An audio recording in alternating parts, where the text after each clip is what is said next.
Bienvenidos a todos aquellos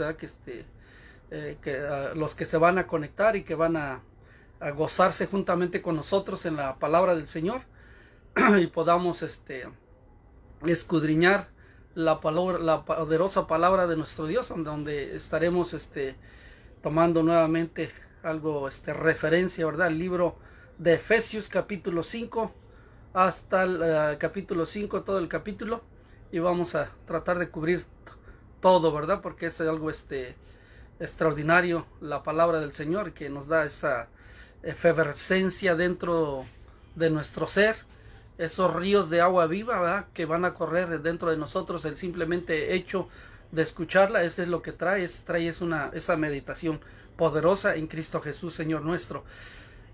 Y para dar inicio, vamos a llevar en oración este servicio, ¿verdad?, de enseñanza de los miércoles. Vamos a darle inicio con esta oración. Por favor, de allí desde la comodidad de sus hogares, desde donde se encuentren, vamos a dar inicio en el nombre del Señor Jesucristo.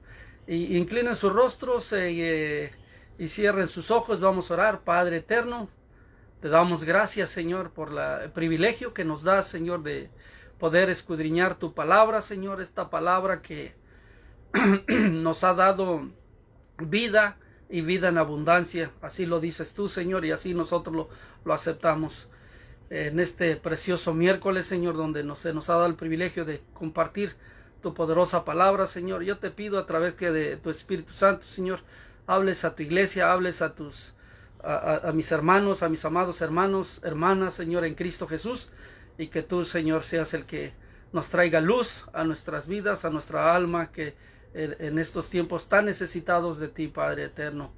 Gracias, Señor, en el nombre poderoso de Cristo Jesús. Amén. Y pues vamos a dar inicio. Entonces, pues sí, voy a hacer referencia nuevamente, ¿va?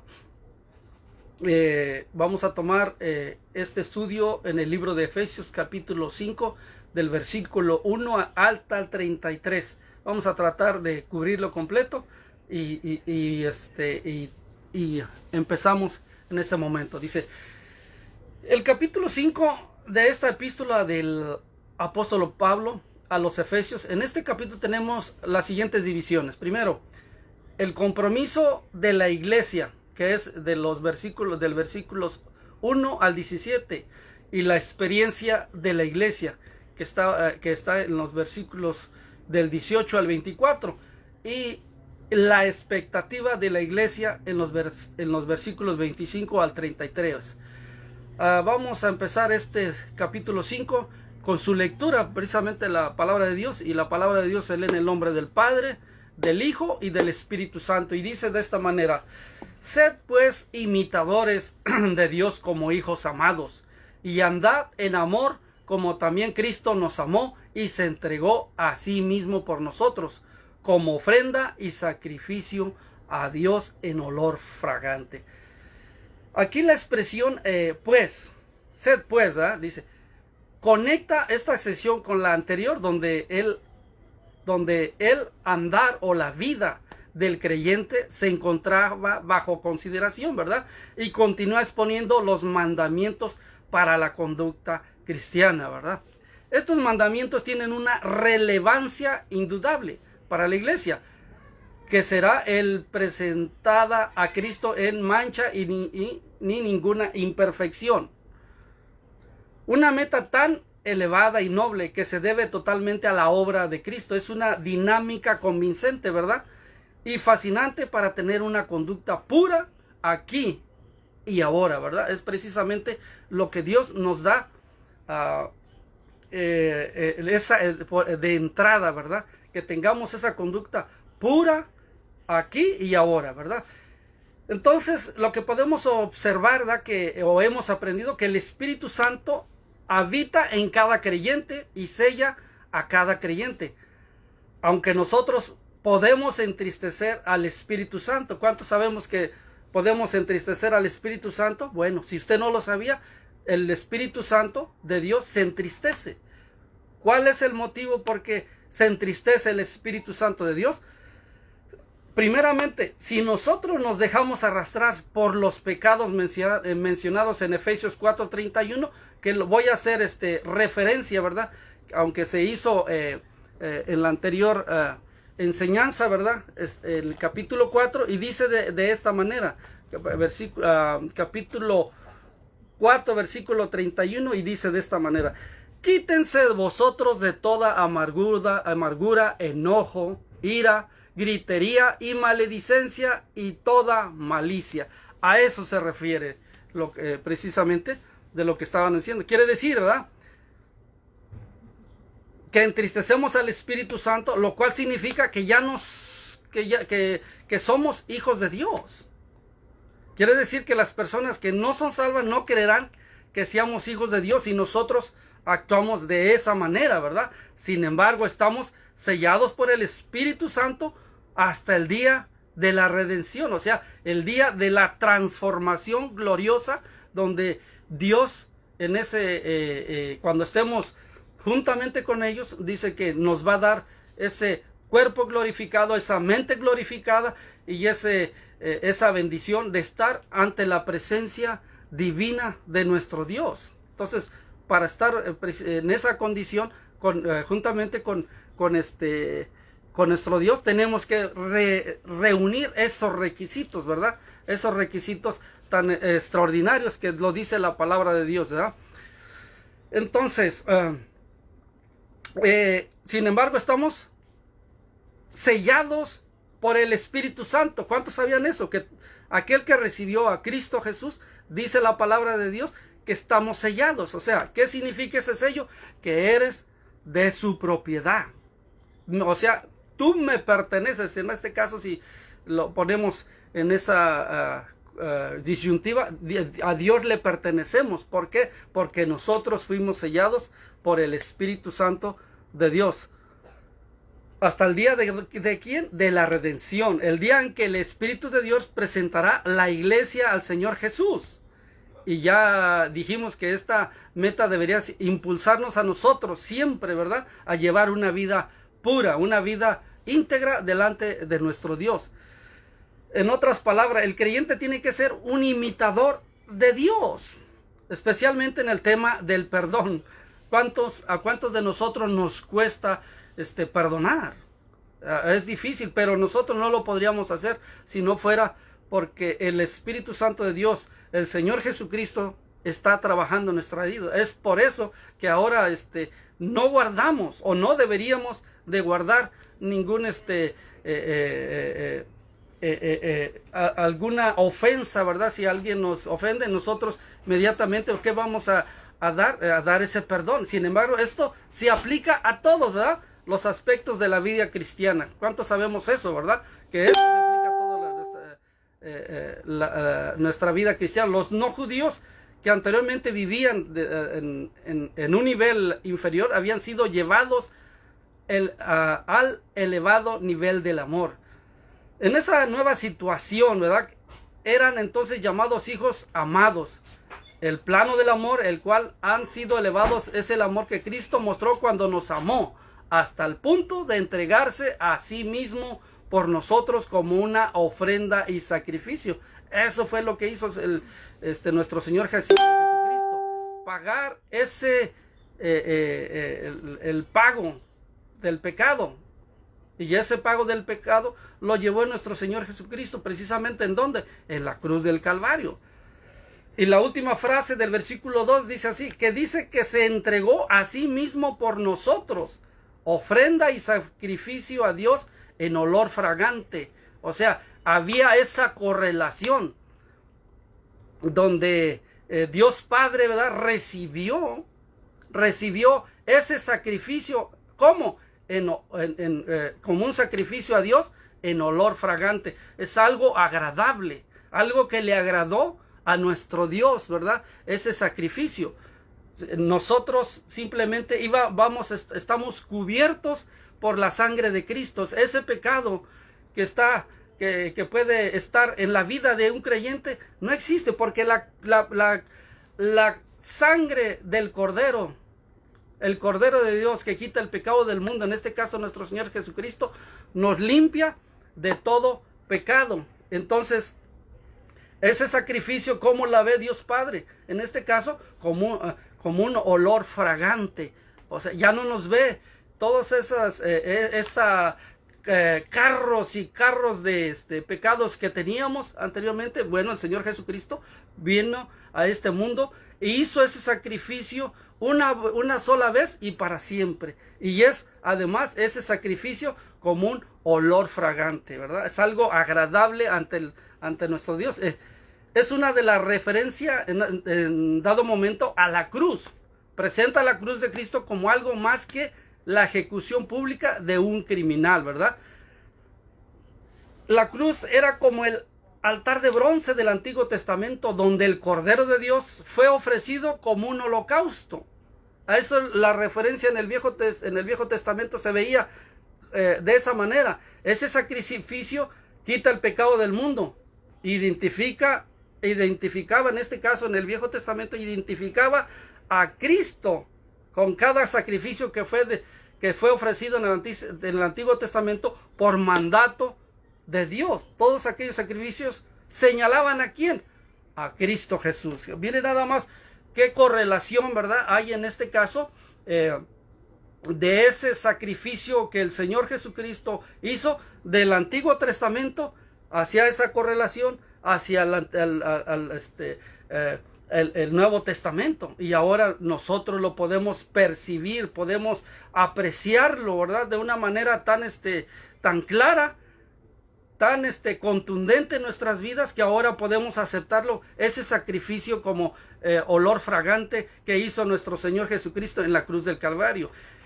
En vista de que Cristo murió en lugar de cada uno de nosotros en la cruz, el creyente tiene que alcanzar un nivel elevado de amor. ¿Por qué? Porque, como lo decía precisamente arriba, de que tenemos que tener o parecernos a Cristo Jesús. Nos tenemos que aparecer a nuestro Dios, porque Él es santo, así como dice la Escritura, que Él quiere que también nosotros seamos santos, ¿verdad? Así lo dice la Escritura.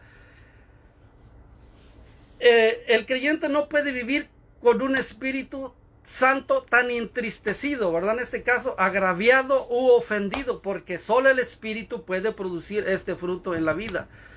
Algo que nosotros tenemos que tener como referencia, ¿verdad?, de que el Espíritu Santo se entristece, y nosotros a través de la Escritura viene una aclaración hacia nosotros, nos da una aclaración contundente, una aclaración donde el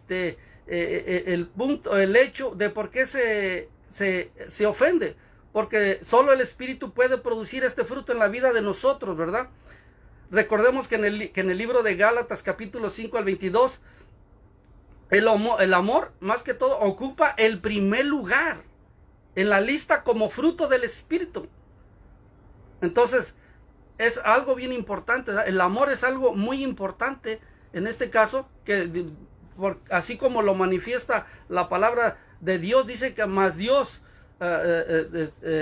aún siendo nosotros siendo pecadores, Cristo murió por nosotros. Lo dice de esa manera la santa y bendita palabra del Señor. En el capítulo 5, versículo 3, dice de esta manera: pero inmoralidad, está prácticamente señalando ciertas cosas, ciertas situaciones que no deberían existir en nuestra vida. Y lo menciona ¿dónde? En el versículo 3 del capítulo 5. Pero dice de esta manera: pero inmoralidad sexual y toda impureza o avaricia ni aún se nombre entre vosotros, como conviene a santos. Versículo 4: tampoco digáis palabras deshonestas, ni necedades, ni groserías que no convienen, sino antes bien acciones de gracias. O sea, el Señor prácticamente nos está dando hasta cómo debemos de pensar, cómo debemos de actuar en nuestra vida diaria. Y tiene relevancia. ¿Por qué? Porque en nuestro diario vivir va a tener privilegios y gozo dentro de la vida cristiana. ¿Por qué? Si observamos esto, ¿verdad?, en nuestras vidas. Primeramente, los pecados aquí se describen son aquellos que prevalecen entre los que no son creyentes. Son los pecados comunes en el mundo actual, y todos ellos tienen que ver con las formas más bajas de inmoralidad. Pablo lo manifiesta de esta manera. Está diciendo aquí que el Hijo de Dios no podía habitualmente tomar parte de estas acciones. Aún la complacencia más leve en estos pecados provocará una repulsión y agonía del alma. O sea, como creyentes, eso es lo que sucede, ¿verdad? Hay una agonía del alma y una incomodidad. ¿Qué es lo que primero que existe? Una persona que peca, hay una incomodidad en el corazón de la persona, hay una incomodidad. Y hay veces sucede, ¿verdad? Si está uno en pecado, a veces ni quiere uno acercarse, o puede ser que hasta bajen los ojos. ¿Por qué? Porque hay esa incomodidad, pero también hay una agonía. Eso quiere decir que está causando un efecto poderoso a la palabra de Dios dentro del corazón de un creyente. Y eso es correcto, sí. ¿Por qué? Porque aquella persona que no tiene esa agonía en el alma, quiere decir que no es hijo de Dios. O sea, no tiene remordimiento prácticamente de lo que está pasando en su vida o en la vida de aquellos que están a su alrededor. Entonces sí hay una relevancia o un paralelismo lo que significa, lo que dice la palabra de Dios con lo que nosotros estamos viviendo. En varias ocasiones hemos afirmado que si alguien puede pecar y ese pecado no le molesta ni le preocupa de ninguna manera, entonces esa persona no es un hijo de Dios. Así lo se manifiesta, ¿no? O sea, ¿tendrá sentido? Claro que tiene sentido, ¿verdad? ¿Por qué? Porque lo que causa la palabra de Dios va a causar esa incomodidad en el corazón de la persona. ¿Para qué? Para que haya un arrepentimiento genuino y nuevamente traerlo al redil, traerlo precisamente al caminar correcto, al caminar que precisamente qué es lo que quiere nuestro Señor Jesucristo en nuestras vidas, ¿verdad? Precisamente eso es lo que pues, podemos discernir.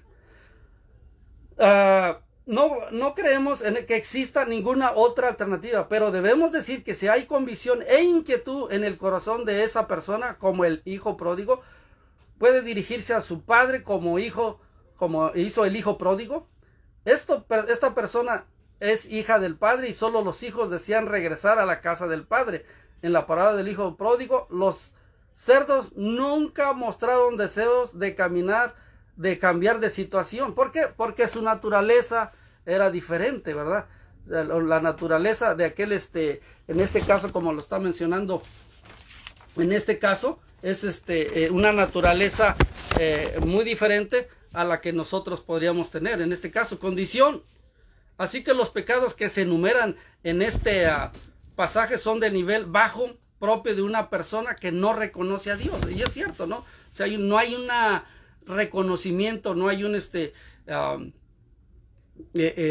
temor de Dios en el corazón de esa persona. Simplemente lo que se está demostrando es de que algo está pasando en la vida de esa persona, o es hijo de Dios o no es hijo de Dios. ¿Por qué? Porque esos frutos van a ser manifiestos en la persona. No puede una persona que tiene a Cristo esconder a Cristo, porque Cristo como Él es luz, se va a manifestar, y esa luz se va a hacer, se va a manifestar de una manera que nadie la puede tapar. Llega uno en la oscuridad y lo primero que no ve uno nada. Hay algunas cosas que percibe, pero si en cambio venimos y prendemos la luz, inmediatamente podemos observar completamente lo que hay a nuestro alrededor. ¿Por qué? Porque la luz viene a nuestras vidas, y eso es lo que nos guía ante Dios, ¿eh? Cuando uno va ante Dios a confesar sus pecados, uno no los envuelve todos en un paquete y se los presenta así en conjunto. Más bien uno se los menciona uno por uno detalladamente. ¿Por qué? Porque esos pecados necesitan ser dichos a nuestro Dios y ser seleccionados. ¿Por qué? Porque esos van a regresar y causar ese efecto en nuestro corazón de atadura en nuestra vida. Cuando uno acude a Dios para confesar sus pecados y lo hace mencionando cada uno específicamente, en este caso Dios restaura la relación de comunión y compañerismo con Él. Ahora a veces los creyentes caen en pecados, como por ejemplo los de mal uso de la lengua, ¿verdad? Que son los que se ven se usan muy frecuentemente, o el chismorreo, si lo podemos decir de esa manera. Ese chismorreo se va a hacer evidente, ¿va? Con lo que se ha causado daño a otras personas, ¿va? Porque se causa daño cuando no se tiene cuidado en nuestra boca. En este caso se deben de confesar ante Dios, ¿verdad? Alguien decía y manifestaba que debemos de contarle a Dios todo lo que hay en nuestro corazón. Y decía esta persona, como si descargase su corazón con sus placeres y sus dolores a un amigo querido. Y así es una de las maneras que uno tiene que tener esa relación con Dios, porque Él lo dice en la Escritura, ¿verdad? Que somos sus amigos. Vosotros sois mis amigos. Entonces, esta persona, no recuerdo el nombre, pero sí recuerdo lo que estamos contando, ¿verdad? Que él decía, cuéntale todos sus problemas a Él, para que Él lo pueda consolar. Cuéntale todas tus alegrías que tiene para que Él las pueda serenar. Cuéntale tus anhelos para que Él los pueda purificar. Cuenta de las cosas que no le agradan para que Él te ayude a conquistarles. Háblale de tus tentaciones para que Él te pueda protegerte de ellas. Muéstrale la maldad, tu inestabilidad. Cuéntale cómo el amor asimismo hace que usted sea injusto con los demás, como la vanidad lo tienta a no ser sincero, como el orgullo lo encubre a usted ante sí mismo y ante los demás. Y lo manifestaba de esta manera: si usted derrama de esta manera todas sus debilidades y necesidades, problemas, no le faltará qué decir. Nunca podrá agotar el tema que estará siendo renovado continuamente. Eso es lo que manifestaba esta persona, y es cierto, ¿no? O sea, el tener esa relación con el Señor, el contarle toda nuestra situación, situaciones personales, es consolador. Por eso el Espíritu Santo nos dice, ¿verdad?, que es nuestro consolador, y dice: yo miré y les mandaré el consolador. Y ese es el privilegio que ahora tenemos, ¿verdad?, que el consolador nos da esa aseguranza, ¿cómo se llama? Ese gozo que Él solamente nos puede dar en este caso. Y toda esa inestabilidad emocional pues se retira. ¿Por qué? Porque cuando uno le cuenta a Él todas las situaciones, como la vanidad, la manera, todas nuestras debilidades, necesidades o problemas, no nos faltará nada que decirle a Él, ¿eh? Simplemente en este caso, este autor, que no recuerdo su nombre, pero que lo pongo de manifiesto, él lo dice, que tampoco tienen que buscar algo que decir. Dice, hablan de la abundancia de sus corazones, ninguna consideración, diciendo simplemente lo que quieren y piensan. O sea, no inventando, en otras palabras, sino manifestándole, así como a un amigo, así como esos amigos que usted tiene alrededor de usted y que le cuentan lo suyo, ¿verdad? Y que son privilegiados de su confianza, o también somos privilegiados de la confianza que otros nos dan, precisamente. ¿Por qué? Porque se ha ganado ese privilegio. Una persona de la noche a la mañana no llega y te cuenta todo, sino simplemente se lleva un proceso de si eres confiable o no eres confiable en este caso, ¿eh? Entonces manifestaba el apóstol Pablo que todos los creyentes tenemos la gran necesidad de dirigirnos a Dios para contarle lo que realmente hay en nuestros corazones, ¿verdad? Ahora, alguien quizá diga: parece increíble que un creyente pueda cometer los pecados que aquí se describen, y en este caso lo que está diciendo la Escritura, pero lo está manifestando la Escritura precisamente para que retomemos esa relación y que no quiere decir que no caemos en esa situación. Claro que sí, pero precisamente lo menciona la Escritura. ¿Para qué? Para que seamos diligentes y nos pongamos a cuentas con Dios, para que tengamos esa comunión con Él y al mismo tiempo tengamos esa paz que Dios nos ofrece en su palabra, que nos ofrece en tanto en lo emocional como con nuestras amistades precisamente. Parece increíble que un creyente pueda cometer los pecados, dice, ¿verdad? Bueno, la experiencia demuestra que es así, ¿verdad? Que los creyentes caen en pecado. Y a veces piensa el creyente que es un pecado imperdonable. Y no es cierto, ¿verdad? Eso no es cierto. Pero no es así. Pero al mismo tiempo, esa reconciliación nos trae nuevamente ante Dios, ante nuestra vida. Ahora dice, la inmoralidad sexual es aceptado socialmente como una norma de conducta. Los pecados de este tipo no se consideran graves. Se está hablando de hoy en día, ¿verdad? Se hace todo normal. Se hace como si no esto, oye, ¿de qué estás hablando? Podría decir alguien. Esto es algo normal. Bueno, el hecho de que se viva de esa manera no quiere decir que sea correcto. No sea correcto. Ante Dios, primeramente, porque sus estándares son grandes, son muy altos, y además nos va a traer una inestabilidad tanto en nuestra familia como en nuestro entorno, tanto social como en este caso en comunión con unos con otros. Nos va a traer una problemática, ¿verdad? Entonces nos va a traer unas consecuencias muy graves. Entonces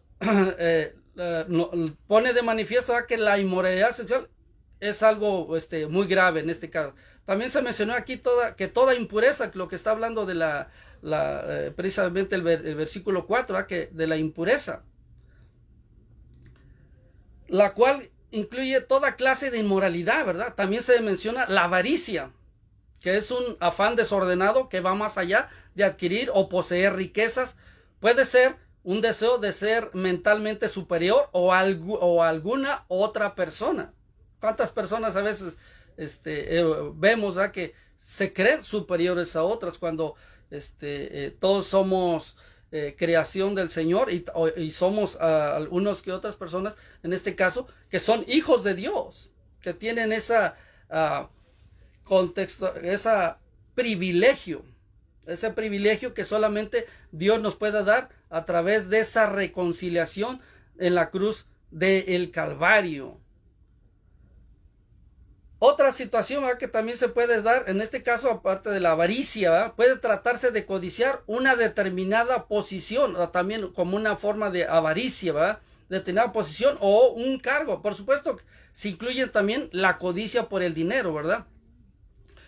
Alguien ha dicho, el avaro piensa que el dinero es plano para poder apilarlo, o sea, ponerlo uno tras otro arriba. Eso es lo que piensa que el avaro, ¿verdad?, que piensa que el dinero es así, que se puede apilar. Pero también hay otro, ¿verdad?, mientras que el generoso piensa que es redondo. ¿Para qué? Para poder dar circulación a esa bendición en este caso, ¿verdad? Bueno, en cualquier caso implica ganar y atesorar lo más posible para fines egoístas y personales. Eso es cierto. Hay veces que mantiene esa riqueza, ¿para qué? Para efectos de fines egoístas y personales, y no verlo como lo que Dios tiene para nosotros, como una bendición, en este caso a nuestra vida. Algunos nunca caen en la avaricia de luchar por el dinero, pero también acumular la mayor cantidad posible de honores y títulos, o sea, otro tipo de avaricia en este caso, ¿verdad? Así como una posición de privilegio en la comunidad. Así que la avaricia está arraigada en nuestra vieja naturaleza humana, y a veces la importancia de poder traer estos estudios o meditar en la Escritura y prever, ¿verdad? Y ver hasta dónde se está arraigada la avaricia en este caso, y se pone de manifiesto, ¿verdad? Esa vieja naturaleza humana que a veces no la podemos percibir, pero porque no le hemos meditado y ver la realidad de la vieja naturaleza humana que se tiene, ¿verdad? También se menciona a la inmundicia, en este caso, ¿verdad? Se menciona la inmundicia, y eso nos habla de la depravación en su más alto grado, y de lo peor que uno pueda oír hoy, ¿verdad? En este caso, que si no fuera porque Dios no pusiera restricciones en nuestra vida, nosotros nos desbocaríamos. Pero gracias a que Dios ha tenido misericordia y pone restricciones en nuestros corazones, pone esa conciencia en nuestro corazón, ¿qué es lo que sucede? Precisamente hay una pared, esa conciencia nos frena. Precisamente, ¿por qué? Porque Dios ha puesto esa restricción en nuestro corazón. Dios ha escrito sus mandamientos en nuestro corazón. Así podemos hacer mención como tenemos casi similares, ¿verdad? En este caso la base moral, como un chino o cualquier persona que esté dentro de un lugar donde no ha salido nunca supuestamente a la civilización, pero Dios ha puesto en el corazón de aquella persona sus mandamientos, y ellos saben que matar es malo, que robar es malo, que mentir es malo. Entonces allí es donde la escritura toma ese entorno en nosotros y nos manifiesta en qué situación nos encontramos, nos refrena. O sea, hay esa restricción, el precioso Espíritu Santo de Dios que hace esas restricciones de nuestros corazones y nos pone de manifiesto. De lo contrario, caeríamos en algo tremendo, ¿verdad? Entonces, luego Pablo menciona a las palabras deshonestas también, ¿verdad? Que está hablando en el versículo 4, ¿verdad? Y eso nos habla del recrearse o jactarse acerca del pecado. ¿Cuántas a veces en el trabajo, en cualquier lugar, a veces encontramos las personas, ¿verdad?, que están hablando dando gloria a esas palabras deshonestas que están diciendo, y se vanaglorian de lo que hacen, de la maldad que se hace? Entonces, sí hay eso que se presenta, ese tipo de jactancia en público sobre los excesos que las personas pueden cometer, por ejemplo, en la bebida o en sus relaciones con el sexo opuesto. Revela los gustos y apetencias que hay en sus corazones. Vuelvo a repetir, si Dios no pudiera esas restricciones en nuestros corazones, seguramente nosotros como humanidad nos hubiéramos extinguido, nos hubiéramos muerto. ¿Por qué? Porque por esos confrontamientos, esos enfrentamientos entre seres humanos. ¿Por qué? Porque Dios pone esas restricciones. Gracias a Él nosotros todavía estamos vivos, estamos bendecidos en ese aspecto. Luego se refirió a las necesidades. A la gente, por ejemplo, a veces escuchamos de gente necia, ¿verdad? Gente que está ahí hablando y les hablas y nunca les vas a ganar. Nunca vas a poder ganarles en una plática común y corriente, cuando debería ser lo contrario, enriquecerse, así como lo dice la Escritura, que en la abundancia de consejeros, en la abundancia de diferentes puntos de vista, va a estar la sabiduría. ¿Por qué? Porque si usted pone a 6 personas o algunas personas juntas hablando de cualquier tema, va a haber diferentes posiciones, va a haber diferentes soluciones. Entonces ahí está la riqueza. Pero ¿qué sucede cuando se presenta como se refirió aquí, a las necedades? O sea, gente, en este caso, necia, pues, así de esa manera explicada. Aquí podría incluirse las bromas de mal gusto, por ejemplo, ajenas al humor sano, o insinuaciones frívolas sobre temas de sensualidad o inmoralidad, ¿verdad? Entonces, ahora observemos lo que el apóstol dijo al finalizar este versículo. Sino antes bien acciones de gracias, o sea, lo contrario, en este caso, lo que se puede manifestar en lo referente, como lo que dice en el capítulo 4, versículo 31, dice: quítense de vosotras toda amargura, enojo, y ira, gritería y maledicencia y toda malicia. Pero aquí viene todo lo contrario, en estas acciones, dice, con lo que dice también, dice, sino antes bien acciones de gracias, que tendrían que formar el contexto de la conversación cristiana. En este caso, ese es en nuestro contexto, esa es nuestra manera de actuar ante las personas que están alrededor nuestro. ¿Cuál sería nuestra forma de actuar, de percibir, cómo lo tomamos en este caso? Diferente. Claro que debe ser diferente. ¿Por qué? Porque somos hijos de Dios. Así de simple.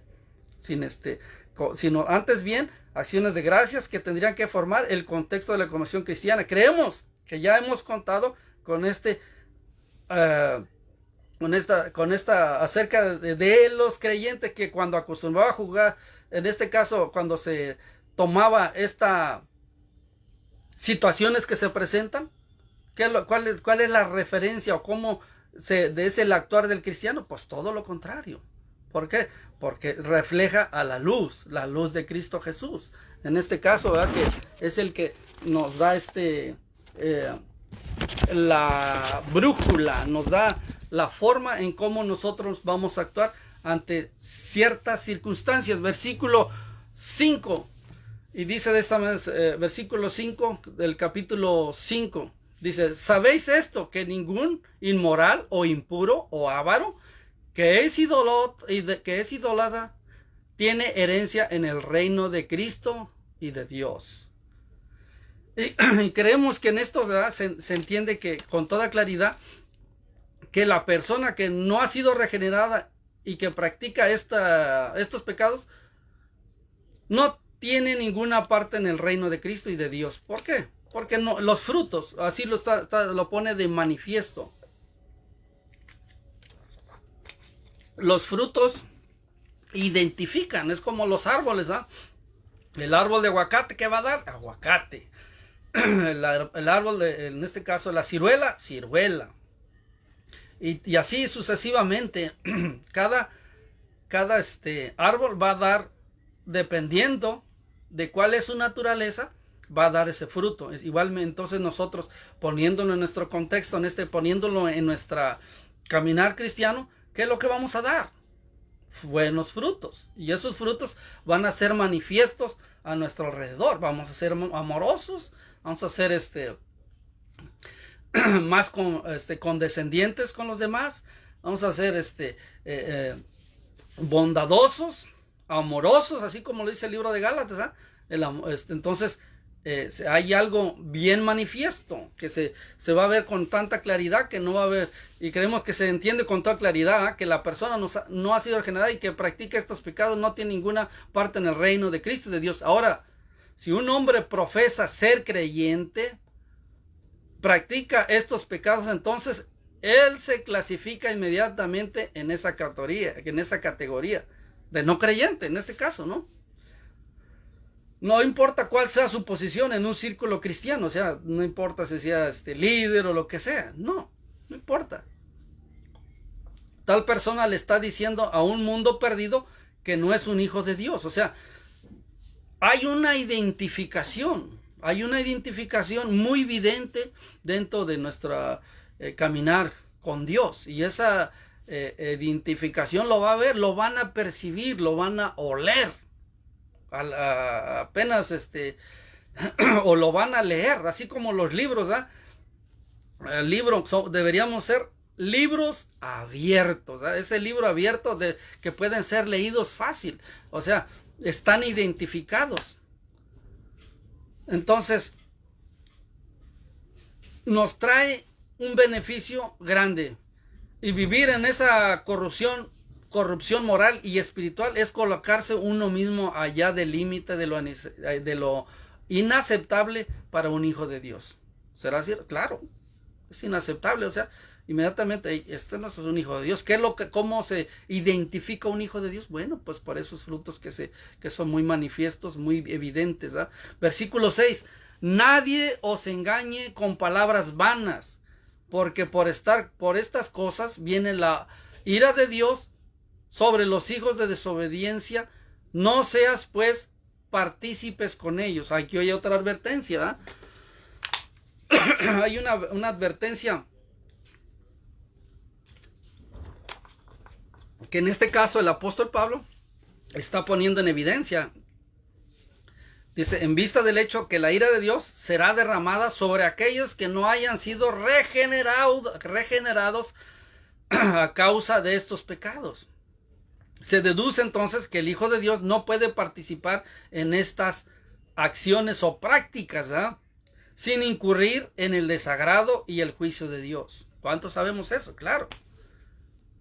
Eso es muy cierto. Es decir, en dado momento, ¿verdad?, que si él realmente es un hijo de Dios, Dios lo va a juzgar. Esa es una realidad, ¿eh? Recordemos que en este caso al rey David cayó una vez en el pecado y Dios colocó el látigo sobre su espalda y nunca lo quitó. Está terrible, ¿eh? Está tremendo esto. Y Pablo nos dijo en su primera epístola a los Corintios, capítulo 11, versículo 31 y 32, lo siguiente: si pues nos examinamos a nosotros mismos, no seríamos juzgados, pero siendo juzgados, somos castigados por el Señor, para que no seamos condenados con el mundo. ¿Cuántos sabemos eso? Claro. Dios, si es un hijo de Dios, Dios va a reprender, ¿verdad?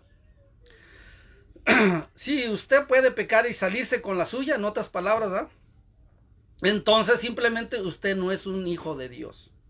Wow. ¿Y sabes por qué? Dice, porque Dios tendría entonces que condenarle a usted con el resto del mundo. Wow, tremendo, ¿eh? ¿Sí? Dios va a corregir a los suyos. Usted corrige a los que tenemos nuestros hijos.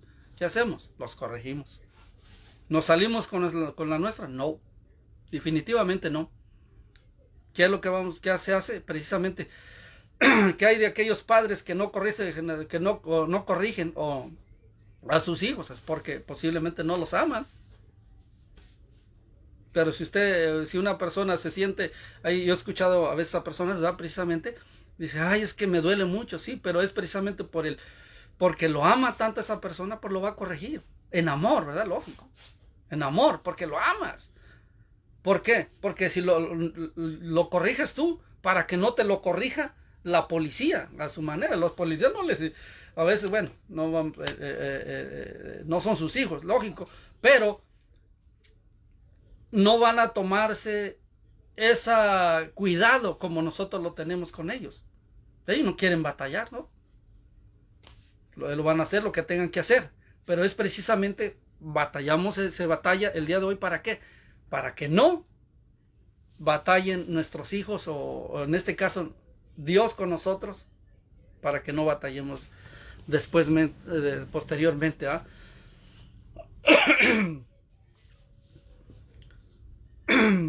Entonces, y si él no lo castiga, estimado amigo o amiga, entonces usted se les encuentra en una terrible condición.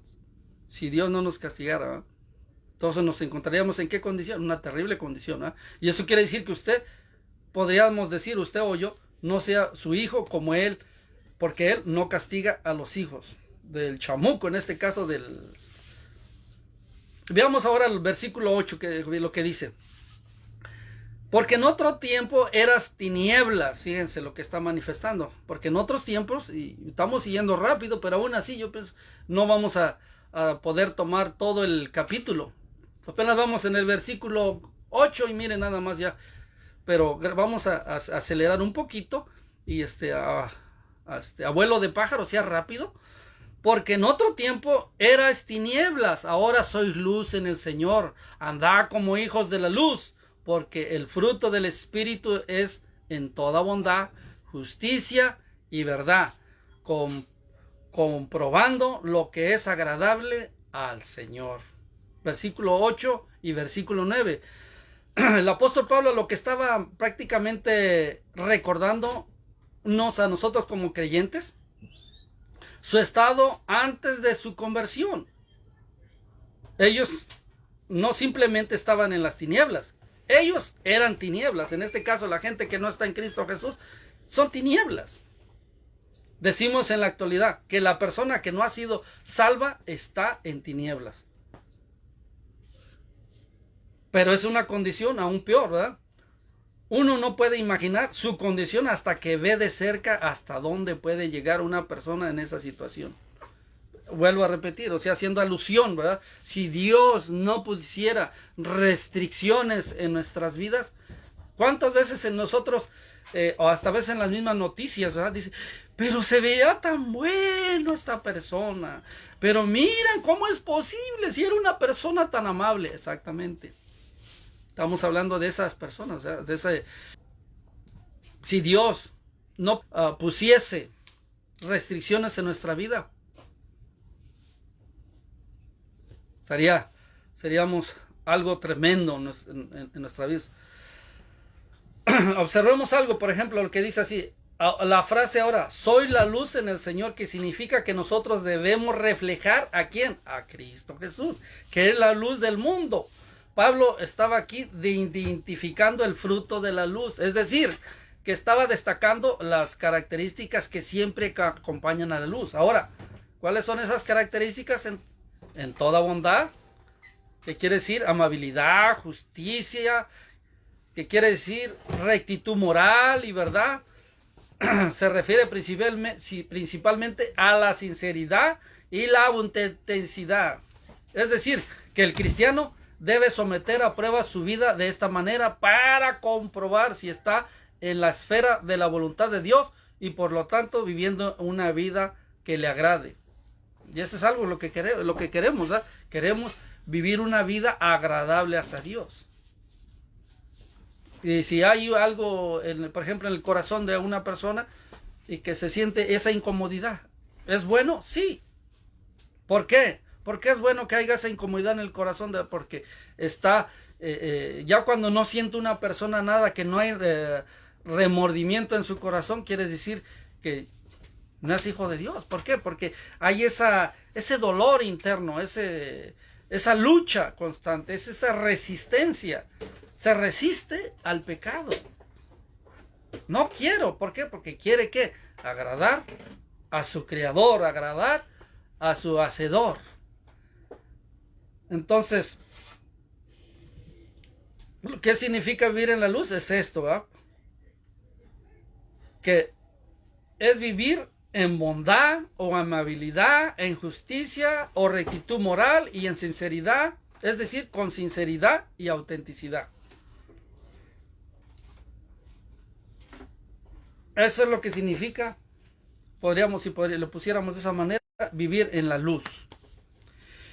Y luego el versículo 11 dice, y no participéis en las obras infructuosas de las tinieblas, sino más bien reprenderlas. Porque vergonzoso es aún hablar de los que ellos hacen en secreto. ¿Están hablando de qué? De una persona que no tiene a Cristo Jesús. Entonces, más todas las cosas cuando son puestas en evidencia por la luz, son hechas manifiestas, por la que la luz es lo que manifiesta todo. Exactamente, y es cierto. Es lo mismo que hacía referencia en un principio, ¿verdad? Cuando llega a un cuarto no ve nada, pero en el momento que da el clic al, ¿cómo se llama? Al apagador o al switch, inmediatamente ¿qué? Se abre, puedes observar, puedes ver, y eso es lo mismo que si podemos ponerlo de esa manera, que nosotros podemos tener esa luz, y esa luz nos va a ver ¿qué? Vamos a poder ver toda la panorámica que Dios quiere que tengamos en nuestra vida. Aquí el apóstol Pablo instruyó en cuanto a no tener nada que ver con las obras infructuosas de la oscuridad.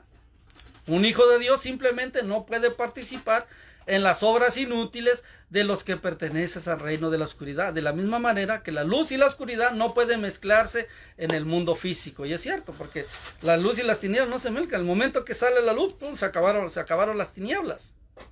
Se pone de manifiesto, ¿verdad? Se acaban las tinieblas. ¿Por qué? Porque vino la luz. Entonces no hay una correlación. ¿Por qué? Porque la luz y las tinieblas no se pueden mezclar. Porque la luz es luz y las tinieblas es tinieblas. Ay, hermano, dirá, ¿qué hay de este, hermano? ¿Qué descubrimiento? Bueno, ahí está muy evidente, ¿verdad? Porque da vergüenza aún mencionar lo que los desobedientes hacen en secreto. Más bien, hay que desaprobar esas prácticas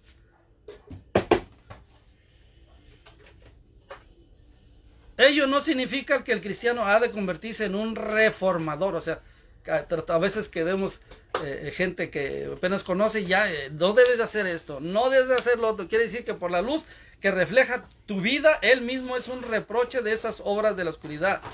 O sea, la luz. Debe de haber una referencia. Y esa referencia va a ser usted y yo. Va a ser la diferencia lo que es la luz y las tinieblas, si estamos viviendo una vida acorde a lo que Dios nos dice. Gloria a Dios. Gloria a Dios, ¿verdad? Que Dios nos da esa bendición, que a través de su palabra podamos observar estos detalles que anteriormente no los podíamos observar. ¿Por qué? Porque estábamos en las tinieblas, así de simple. Hay demasiados creyentes en el presente que utilizan el método de la táctica o el método de la predicación. Bueno, aquí está hablando precisamente, ¿no?, de que está enfatizando ahí, no debes de hacer esto, no debes de hacer lo otro. Pero precisamente el Señor Jesucristo lo dijo en Juan 8:12, yo soy la luz del mundo, el que me sigue no andará en tinieblas, sino que tendrá la luz de la vida. Entonces, ¿qué se le invita a las personas? A que se acerquen a Él, no a mí, sino que se acerquen a Cristo Jesús, ¿verdad? Y recibirle como ¿qué? Como Salvador. Por su obra en la cruz derrotó al que controla las tinieblas. Y Él quiere resplandecer en su vida, iluminándola para siempre en esta vida y por la eternidad. Qué precioso, ¿verdad? Saber esa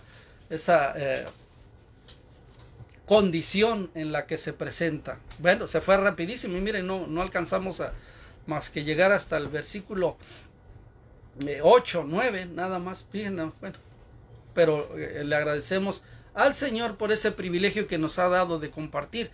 Qué bendición tenerlos a cada uno de ustedes, y que se dieron el tiempo para gozarse también juntamente con nosotros en la palabra de nuestro Dios. Si no hay alguna necesidad, por favor, póngala de manifiesto. Ya casi estamos por terminar, pero quiero aprovechar ese tiempo, aunque vamos a estar orando por el hermano, nuestro hermano pastor Graco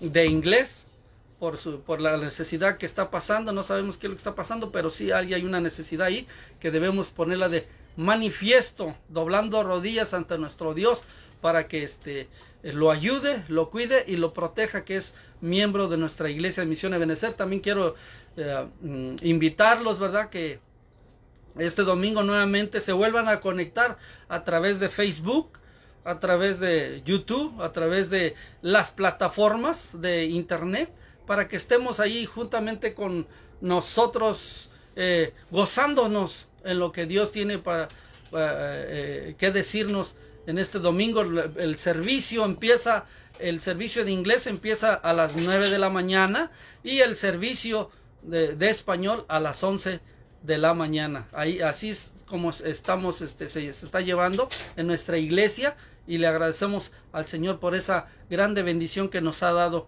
el día de hoy. Gracias por darnos esa bendición. Vamos a orar y cerrando este servicio. Gracias a todos ustedes por su presencia. Para nosotros es algo grato, es algo agradable el tenerlos el día de hoy aquí. sigan conectándose, porque debemos de seguir, debemos ser bombardeados por la palabra de Dios, debemos ser edificados constantemente a través de esa palabra poderosa de nuestro Dios, que siempre está ahí poniendo ese toque perfecto en nuestros corazones y en nuestras vidas. Vamos en oración. Padre eterno, te doy gracias, Señor, por lo bueno y maravilloso que tú has sido, Señor, por tu bondad, por tu misericordia, Señor. Te pido por mi hermano Graco, Señor, que tú lo bendigas, Señor, cualquiera que sea su necesidad, Señor, aunque nosotros no sepamos, Señor, pero tú sí sabes, Señor, cuál es su necesidad, Padre de la gloria.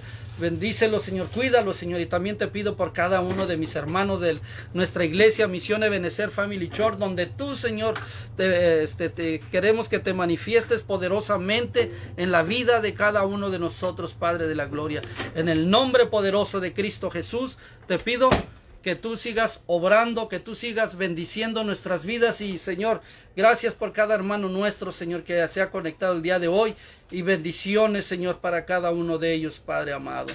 Bendice, Señor, a aquellos que están pasando por necesidad financiera, Señor, por enfermedad, Padre de la gloria, y por todos aquellos, Señor, que no conocemos, pero que no fueron puestos de manifiesto el día de hoy, Señor, pero que tú sí sabes cuál es esa necesidad, y te pedimos que tú actúes de manera gloriosa en ellos, Señor, de manera misericordiosa, así como tú lo sabes hacer, Padre eterno. Gracias, Señor, nos pedimos, Señor, pero no de esa presencia gloriosa, de ese toque perfecto que tú sabes dar, Señor, porque de ti, como lo decía el rey David, dice, si estuviera hasta el fondo del abismo, ahí estás tú. De ti nadie puede esconderse, Señor, y nosotros lo reconocemos. Gracias, Señor, por este privilegio, en el nombre de Cristo Jesús. Amén y amén. Que Dios me los bendiga, y gracias por estar con nosotros conectados. Síganse conectados, mis hermanos. El creyente tiene esa hambre de la palabra, y buscamos de ella a todo momento y a todo instante. Bendiciones, que Dios me los bendiga.